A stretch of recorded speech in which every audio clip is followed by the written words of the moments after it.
Look, I guess that wasn't that I sought out Arabs to write, but it was just sort of an organic process whereby as the site got more traction and was attracting more people, Hmm. it attracted people from the Arab world who were drawn in by the humor. So I'll give you some examples. I had a podcast in 2005. I gave up the podcast. I want to get back into podcasting. I've done a few video interviews like this on my own YouTube channel, but I want to get into like the iTunes and Spotify and those things. Again, I'll get to that hopefully. But back in the day when podcasting was also a new thing, I wanted to try it out a bit, and I did.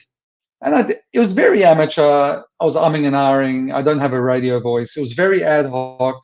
I like kind of natural, off the cuff. I have like a script in my mind, but I'm not reading from a teleprompter or anything like that. That's how it was. It was very natural. And I had a woman, an Arab woman, Muslim woman from, I think it was Kuwait, and she was very pro-Palestinian, but she was a big fan of the podcast, even though she wasn't pro-Israel, but she liked my, let's say, persona.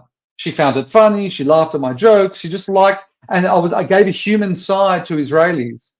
So it didn't make her like an all-out Zionist, but it definitely made her want to see our side of things. And what happened next was remarkable.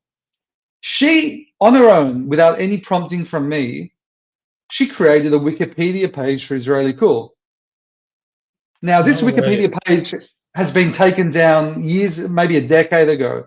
Some anti-Semites found a reason to try to strike it out, maybe not know, whatever, some bogus reason, and it was taken down. But the person behind it was this pro-Palestinian Kuwaiti woman.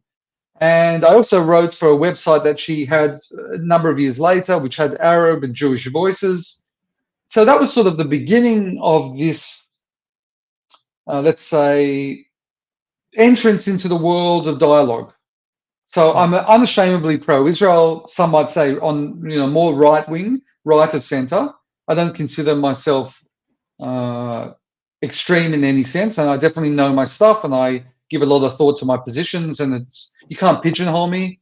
On social issues, I'm quite liberal. On defense issues, I'm quite hawkish. You can't just say I'm on the right on everything. You can't really pigeonhole me. But yeah, so that was one example. But over the years, more moderate people, or people that didn't start off that moderate, they just were attracted to Israeli Cool somehow, and I developed relationships with them online. And then I'll just say to them, listen, can you please write your story? Another example is my friend Fanny from Dubai, who even before the Abraham Accords, we were talking on Twitter for, we're being cat bombed, are we? Yeah. And it's a Jewish cat called Hanukkah. Okay, this is my first interview where I've been cat bombed. Well, this is first. He's the first participant. Yeah. I was going to make another joke, but I won't. Go ahead. No, there might be kids watching this, so I'll leave it at that. But anyway, so yeah, exactly. So anyway, I have a friend from Dubai, and who also grew up anti-Israel due to his education, and we became friends. And even before the Abraham Accords, we were in touch. And so this is an important part of my strategy, is to not alienate moderate Muslims, moderate people. We need non-Jewish allies, full stop. We can't do it all on our own. And I try not to get into politics too much, meaning Democrat or Republican. It's not like I'm perfect in this regard. I can criticize both, for instance, Trump and Biden. But I try to stay out of that whole partisan debate because I'm trying to influence people in the middle. So if I alienate them by, attacking their politics too hard, then I'm missing the point, and then I'm preaching to the choir. Just one other point about preaching to the choir, because you mentioned that. I still think there's importance to it. I'm not going to suggest that I don't have a lot of very pro-Israel people that love Israeli Cool. I do. And percentage-wise, who knows? Maybe there are more pro-Israel people than undecided people that love it. But I just want to get to the undecided people. But the pro-Israel people, it's still important because they need motivation. They need the tools. My posts serve as information that they can use Yeah. like a toolkit that they can use when coming up against anti-Semites or anti-Israel people. So I don't want to, like, let's say, dismiss the work of those organizations and individuals who more preach to the choir. I think there is some importance to it, but if that's all you do, then you're not as effective as you could be, and that's what I try to do.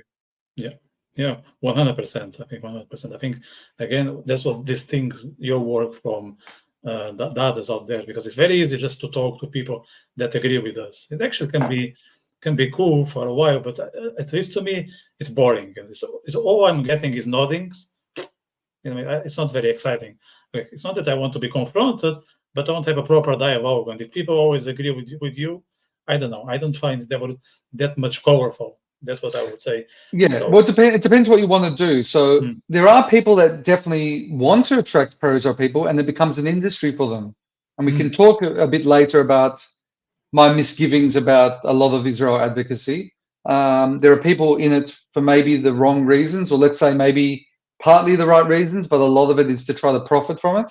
And we see that a lot now with influencers, and they want the pro-Israel people. They want to become idols of pro-Israel people because it pays the bills. But if you're doing it for more altruistic reasons and you really want to make a difference, then yeah, you need to hit the mark with the people who are undecided.